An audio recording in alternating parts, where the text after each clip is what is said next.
Today's video is sponsored by Picker's Grip. Stop dropped picks and pick rotation while playing with Picker's Grip. Made with all natural ingredients in Virginia. Check out their website to order. When you support my sponsor, this also supports my channel, and it's very much appreciated. Do Roman paramedics refer to IVs as fours?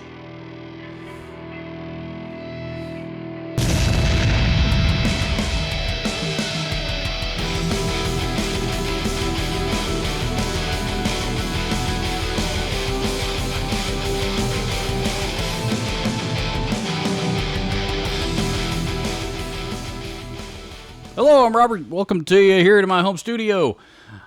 Today we're doing one of them there shoot 'em out videos. Yeah, we're going to shoot us out some Boss distortion pedals here today. Let's check out, see what we're shooting out specifically. So, in order to keep this somewhat concise anyway, this is not every distortion pedal that Boss has ever produced.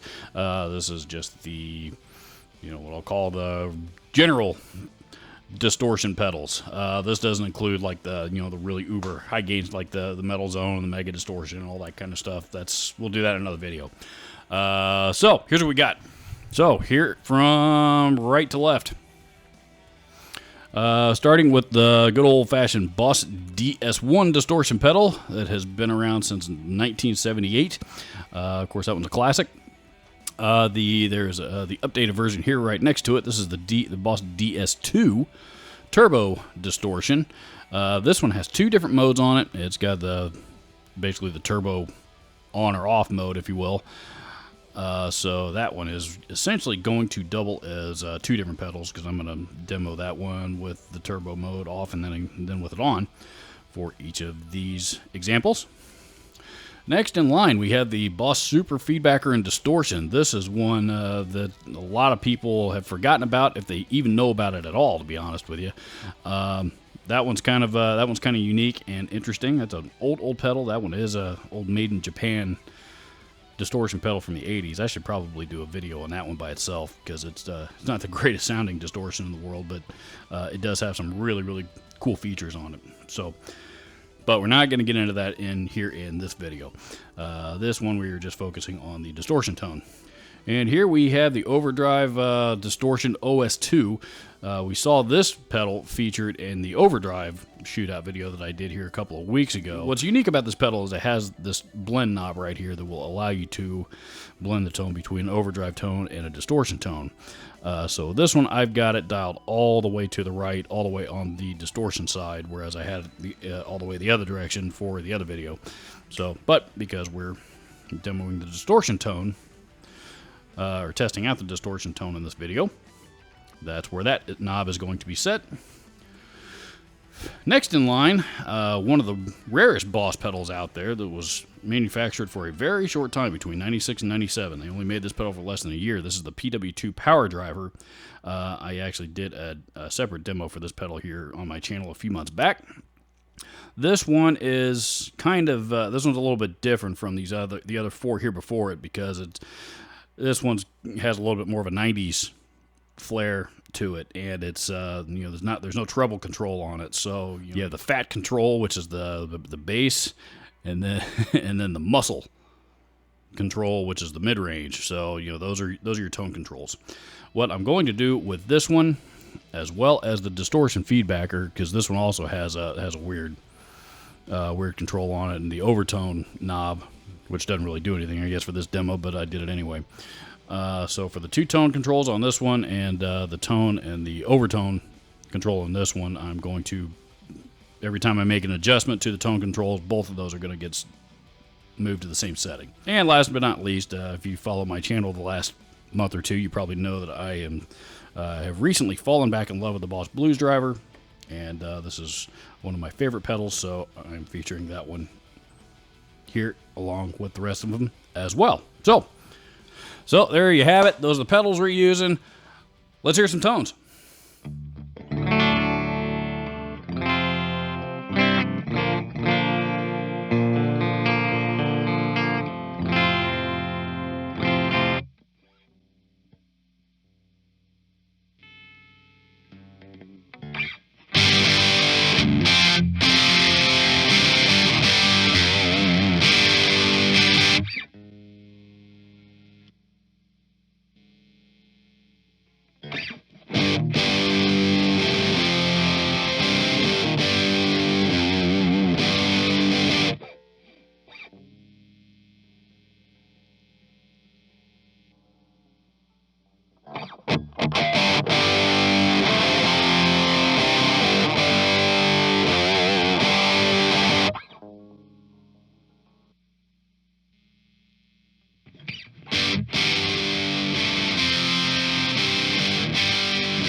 there you go. I hope you were able to tell a little bit more of a difference between them. I had a lot of fun doing the Boss OverDrive Shootout video that I did a couple of weeks ago, but unfortunately, I think just because I had them mic'd up through an amp and a few other things that I was using to record them, I didn't really like the overall sound quality. So this time I decided that I'm gonna go into the clean channel of my Laney and then run the Laney direct into the DAW and just use an impulse response from 2 notes wall of sound.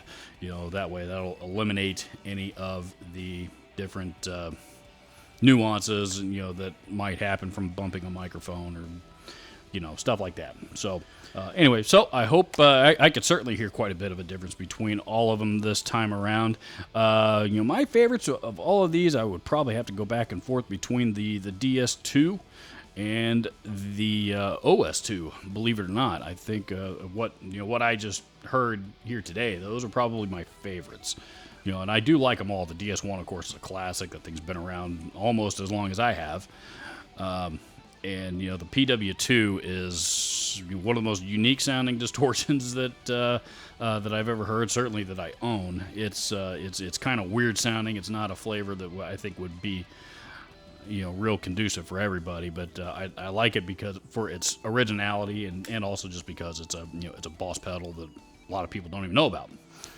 And of course, as I already mentioned earlier, the Blues Driver is just awesome for anybody that uses any kind of gain at all. So again, thank you very much for checking out this video today. If you enjoyed it, please consider hitting the like, share, and subscribe button there down below. I'll post links to all of these pedals down in the description so that you can check them out for yourself should you decide that you would like to do so. Thank you so much for watching. I'll see you in the next video.